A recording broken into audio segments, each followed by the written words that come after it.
सर्व मंगल मांगल्ये शिवे सर्वार्थ साधिके शरण्ये त्र्यंबके गौरी नारायणी नमोस्तुते. नमस्कार, मी सुवर्णा बाबूराव कळसे नवरात्रोत्सव 2025 मध्ये आपल्या सर्वांचं सहर्ष स्वागत करते. आज अश्विन शुद्ध प्रतिपदा अर्थात शारदीय नवरात्रोत्सवाची सुरुवात.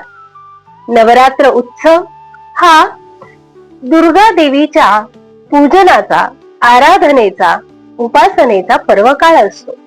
हा उत्सव म्हणजे वाईटावर चांगल्याचा विजय, असत्यावर सत्याचा विजय आणि अनीतीवर नीतीचा विजय याचे प्रतीक आहे.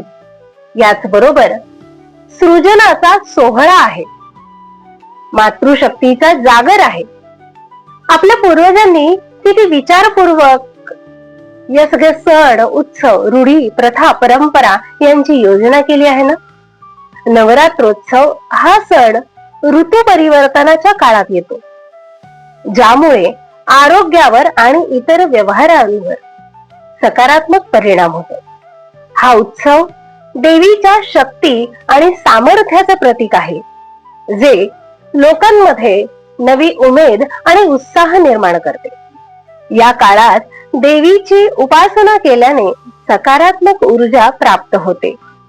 नवरात्रींच्या या 9 दिवसांमध्ये देवीच्या 9 रूपांची पूजा केली जाते, ज्यातून शक्ती आणि ऊर्जा व नवचैतन्याचे आवाहन केले जाते. दैवी शक्तीचे प्रतीक असणारा हा सण उत्सव स्त्री शक्तीला समर्पित आहे आणि म्हणूनच मी माझ्या युट्यूब चॅनलच्या माध्यमातून मागील 3 वर्षांपासून करते आहे जागर नारी शक्तीचा. जागर नारी शक्तीचा या उपक्रमातील हे 4थे वर्ष आणि या 4थ्या वर्षी आपण करूया नवरात्रोत्सव 2025 जागर भारतातील स्वातंत्र्योत्तर काळातील कर्तृत्ववान स्त्रियांचा. करूया जागर भारतातील स्वातंत्र्योत्तर काळातील कर्तृत्ववान स्त्रियांचा. भारतातील स्वातंत्र्योत्तर काळातील कर्तृत्ववान स्त्रियांचा जागर करताना आज अश्विन शुद्ध प्रतिपदेला पहिली माळ मी अर्पण करते आहे स्वतंत्र भारताच्या पहिल्या महिला पंतप्रधान इंदिरा गांधी यांना. इंदिरा गांधी यांचा जन्म 19 नोव्हेंबर 1917 रोजी अलाहाबाद येथे पंडित जवाहरलाल नेहरू आणि कमला नेहरू या दाम्पत्याच्या पोटी झाला. इंदिरा गांधींचे बालपण आपल्या घराच्या स्वातंत्र्य लढ्याच्या संस्कारातच झाले.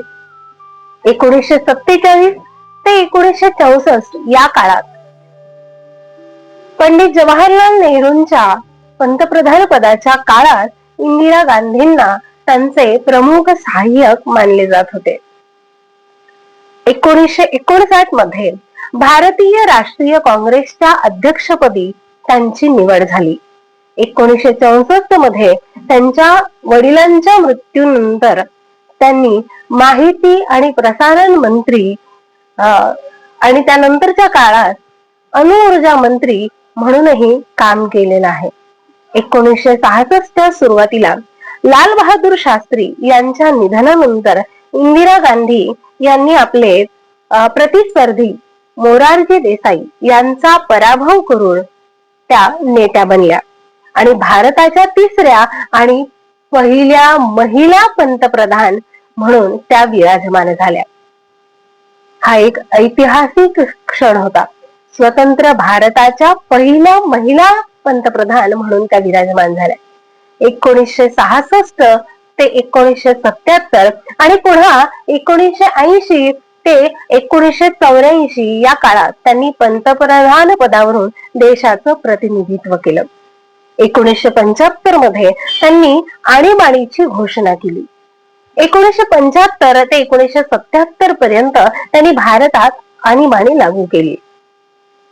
राष्ट्रीय सुरक्षा धोक्यात असल्याचे कारण त्यांनी यावेळी दिलेलं होतं.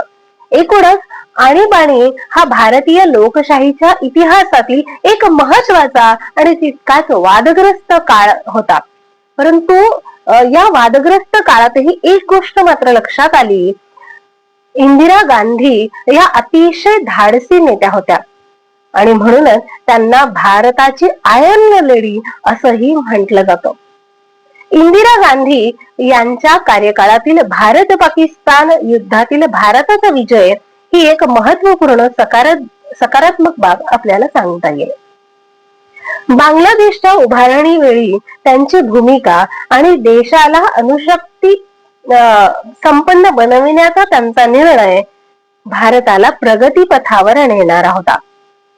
भारताच्या पहिल्या आणि आजपर्यंतच्या एकमेव महिला पंतप्रधान इंदिरा गांधी यांचे 31 ऑक्टोबर 1984 रोजी निधन झाले. आज नवरात्रोत्सव 2025 ची पहिली माळ आपण भारताच्या पहिल्या महिला पंतप्रधान इंदिरा गांधी यांना समर्पित करत आहोत. या देवी सर्वभूतेषु काली रूपेण संस्थिता नमस्तस्यै नमस्तस्यै नमस्तस्यै नमो नमः.